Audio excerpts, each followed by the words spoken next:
Goeiedag almal, ons het gister gesels oor hou aan vorentoe beweeg, want die Here is nog nie klaar met jou nie. En dan vandag, hou aan vorentoe beweeg, want die Here sal jou toerus met krag.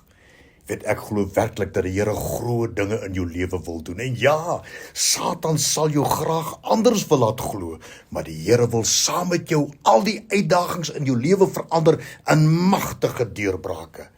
Laat hom toe om iets nuuts in jou lewe te begin, want die volgende vers is die begeerte van die Here vir jou. Filippense 1 vers 6. Ek vertrou dat hy wat 'n goeie werk in jou begin het, dit sal volëindig tot op die dag van Jesus Christus.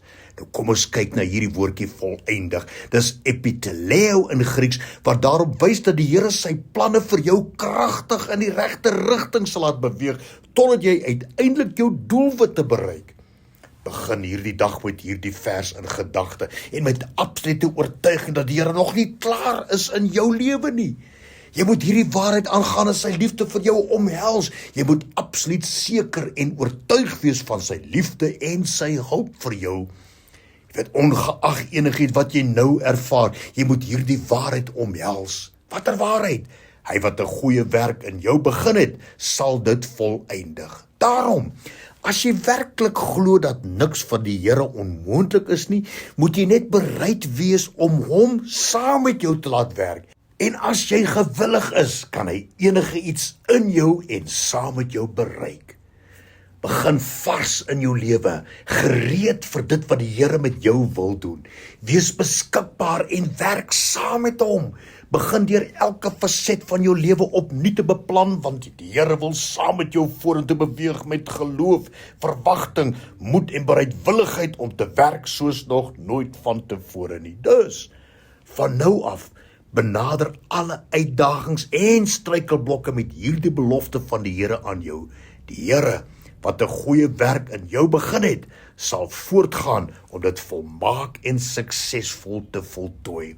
En wees verseker, die Here het wonderlike dinge vir jou in vooruitsig. Hy het eenvoudig net jou samewerking nodig en daarmee sal sy bonatuurlike krag in en deur jou werk.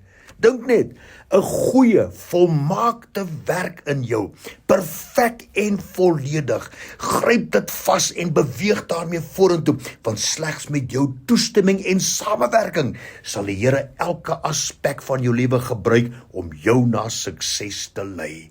Een ding is verseker, die Here is met jou en daarom sal hy jou toerus vir hierdie taak. En dan weer eens, gooi jou arms oop en sê, Here, ek is gereed om saam met U te werk. Doen gou in my lewe wat slegs U kan doen en wys my wat my deel is, sodat ek kan doen wat U wil hê ek moet doen. Dankie Here vir 'n nuwe begin en oorwinnings saam met U elke dag van my lewe. En dan Jeremia 29 vers 11, want ek weet watter gedagtes ek aangaande jou koester, spreek die Here, gedagtes van vrede en nie van onheil nie, om jou 'n hoopvolle toekoms te gee. Dankie daarvoor, Here, in Jesus naam. Amen.